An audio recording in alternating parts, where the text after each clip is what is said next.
നമുക്ക് കുറച്ച് ചമ്മന്തി ഉണ്ടാക്കിയാലോ. Good morning. മാങ്ങാ ചമ്മന്തി. ഓക്കെ, അപ്പോൾ അതിന് വേണ്ട ഇൻഗ്രീഡിയൻസ്: മാങ്ങ, ഇഞ്ചി, ചുവന്നുള്ളി, കരിവേപ്പില, പച്ചമുളക്.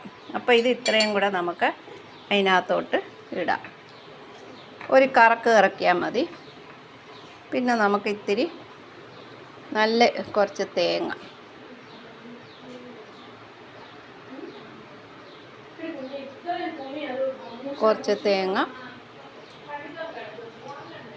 കുറച്ച് ഉപ്പ്,